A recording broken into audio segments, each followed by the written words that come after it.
there were more voters identified in Georgia than any other state who didn't live in Georgia but yet cast the vote there. And that maps on top of Georgia having the largest military installation in the country in the form of Fort Benning. So, so like Mike, do you believe when Ken says that? Do you think Ken's confused? Do you think Ken's lying? Because he was paid to find this stuff by the Trump campaign. Well, I got $30 million in this, David. I paid a little money out too, and here's what we did. In this video, an unhinged Mike Pillow gets exposed by David Pakman and a fraud expert. Mike Lindell is back with another election fraud meltdown, throwing out the same debunked claims about voting machines, dead voters, and some deep state conspiracy. But this time, he's up against David Pakman and election fraud expert Ken Block, who will just not let him off that easy. As Mike Lindell just keeps spiraling into being more incoherent, David Pakman and Ken Block just completely tear apart his nonsense. So make sure to watch till the end to see how an unhinged Mike Pillow gets exposed by David Pakman and a fraud expert. I didn't concentrate on Georgia overturning any election. This has been 3 years where we're going, we need to get rid of the electronic voting machines, the computers. Here's what we did. Pick a county, pick any county. I'll pick Carver County, my county. We had canvassers go out. We got the voter rolls from the county, who voted, who was put on the voter rolls, and who voted in the election. We went out and it was usually 6 people or more that says lived in a house. Now, I've lived here all my life. We went down, the canvassers go down, they knock on Amy Schultz or whatever, her house, and say, Amy, you're living here by yourself. It says 7 people here voted. Well, then we look at the names. She goes, no, it's just been me, like always. And we take the 6 people that voted. Now we investigate them. 4 of them live in another state. 2 of them are deceased, okay? So then we take those 4 and we reach out to them. Did you vote here? No. No, they did not vote there. The people, we contact the people. This is called canvassing, to physically back up what the data is saying. And the data says they voted in that county or that state. I'm not here to tell you something to overturn an election. I'm here to tell you. And no one's brought that up, at least yet, Mike. Right. Mike, in terms of the view that Ken is presenting, though, like, do you think Ken's just wrong, or he is incompetent and couldn't find the fraud you claim exists? Like, what do you hear when Ken says this? This has took me 3 years, and we also have a lot of other data to back this up. Under the Freedom of Information Act, we were able to get the cast vote records, which come out of the machines for 1/3 of the United States. So we take the cast vote records, we take the canvassing, the on-ground canvassing, and then we take the voter rolls and we combine all 3, and they all 3 match. No, but the only thing that they match, but the people didn't commit crime. The people didn't go, I'm going to go vote twice. That's not true. You're going to have that. But this is at a massive scale, using names with the dirty voter rolls, like Wisconsin has 7.2 million names on their voter rolls. And if every registered voter voted in Wisconsin, it's 4.1 million. Why do they need those other 3 million names? And then those fraud claims just fall apart instantly. His proof is random canvassers just knocking on doors, finding outdated voter rolls, and assuming fraud. But outdated registration doesn't mean fake votes. Military personnel legally vote absentee, especially from Fort Benning. His Georgia claim is just nonsense. He also twists Wisconsin's voter rolls, ignoring that active names stay on file but can't vote. It's standard election procedure, not fraud. Then he just starts ranting about hand-counting ballots, but Ken Block just shuts him down, explaining how hand-counting is slower, less accurate, and just a logistical nightmare. David Pakman and Ken Block just tear apart his arguments, and Mike Lindell is just looking ridiculous. Okay, that's a good specific question, Mike. That's a good specific question, Mike. Ken, do you think Mike believes this stuff, or do you think Mike's confused? Oh, I'm confident Mike fully believes this stuff. I mean, he has put his money where his mouth is. I don't think anybody can claim that Mike doesn't fully believe in what he's talking about. So for that reason alone, I give him credit for his conviction for sure. Again, I'm trying to flow as we sort of jump from it's hard to do one so, thing yeah. to another, but what I'd like, and I'm just trying to pick the thing that I think will have the most impact as we talk. Yeah. I like to talk about electronic voting machines at a high level for a minute.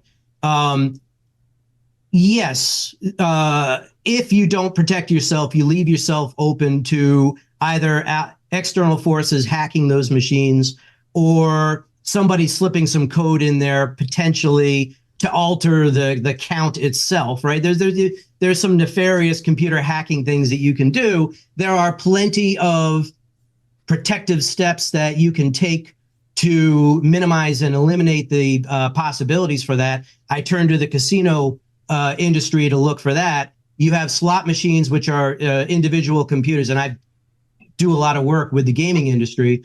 You can absolutely ironclad protect yourself from ensuring that the wrong software is not running in your slot machines and making other people rich who are just know how to game the system.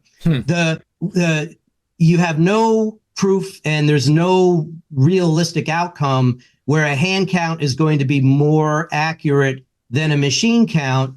And I'm just going to let's just talk about Maricopa County in Arizona, because that's been the punching bag for a lot of this. Yep. There's about 1.5 million votes cast in Maricopa in 2020. Each ballot that gets cast in Arizona has anywhere from 10, 20, maybe 30 different races on it. So imagine trying to hand count 30 million different vote tallies from 1.5 million ballots. It's a monumental effort, one that's almost certainly going to lead to errors, because human beings can't do a repetitive process like that in general anywhere near as capably and dependably as a computer to do it. Well, let's ask Mike if he even would concede that. I'm curious, Mike, do you agree that the machines in general are more accurate at counting than people? No, 1,000,000% no. And now Mike Lindell just completely loses it when Pakman Ken Block exposes nonsense. Ken just explains how voting machines are far more reliable than hand counts, comparing them to casino security systems that prevent manipulation. And Lindell just has no response, just his usual paranoia about deep state interference. Then Ken Block just dismantles Lindell's hand count fantasy. Maricopa County had 1.5 million votes, each with multiple races, meaning 30 million tallies to count manually. That's a logistical disaster. Machines are just simply more accurate, but Mike Lindell just keeps refusing to accept reality. When David Pakman asks if machines are more accurate than people, Lindell just flat out denies reality, saying no. At this point, he's just embarrassing himself. Pakman Ken just completely wrecked his arguments, and Lindell's just left grasping at conspiracy theories. I have met with UK officials, France, Belgium, Germany, the Netherlands, met with them all, and we devised the best hand counting system in the world. It was used in Osage County, Missouri in an actual election 2 years ago. Democrats, Republicans working together. We got done at the same time with the machines with 100% accuracy. Now, Argentina last summer, a judge ruled there, finally said, hey, we got to go to paper ballots, hand counted. They can flip their country over, and they did it in 4 months, faster than the Netherlands would. It took 5 months. And Taiwan just did it. Ecuador just did it. All these countries have outlawed machines, computers around the world. The Philippines, they've all outlawed them. We just had, and when you talk about, he's using Maricopa County for an example, in the Kerry Lake race, remember, 242 machines went down at the same time, and that was impossible. They're not tied to the internet, so how could they all go down at the same time with the same exact problem? You watched in Georgia this last fall, an Obama-appointed judge, the curling case, 3.5 years went on. She finally said, you know what? These experts that looked inside these machines say there's problems. We're going to let this case go forward. Haldeman hacked in with a ballpoint pen into the machine and flipped the election, and it's still pending in court right now in Georgia. So you have all these examples. Mike, there's so much that you're dumping on us that it's hard to keep up with each one of the claims. Even Republicans in Maricopa, to my knowledge, were satisfied that no one was disenfranchised. But like, Ken, how do you deal with when Mike goes, they all went down, disconnected from the internet, it's all crazy?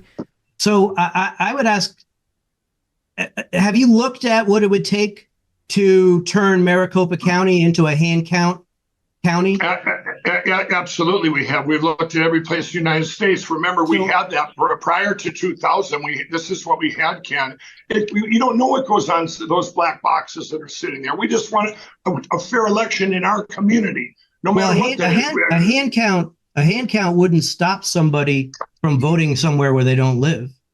Yeah, absolutely, but it would stop for a computer where one guy can press and change millions of votes or tens of thousands of votes. Or but that wasn't the argument you were making for what took place, though, Mike. That wasn't the argument you were making. 100%. I'm saying that people didn't do this. It was done with computers. You understand that, David? I'm saying this was the uniparty, deep state, globalist, CCP. People want to know who did this, okay? And yes, it was computers that were used. It was computers, okay. And after all of that, Lindell just completely spirals, throwing out random claims about hand counting, foreign governments banning machines, and even some bizarre deep state CCP conspiracy. But as David Pakman and Ken Block just repeatedly show, Mike Lindell's arguments just make no sense. Hand counts are just so much slower, less accurate, and are just totally impractical in today's day and age, especially in a place like Maricopa County. And despite all his ranting, Lindell just can't prove a single fraudulent vote that changed the outcome of the election. Anyways, if you enjoyed watching this video, make sure to leave a like and subscribe, and comment your thoughts down below.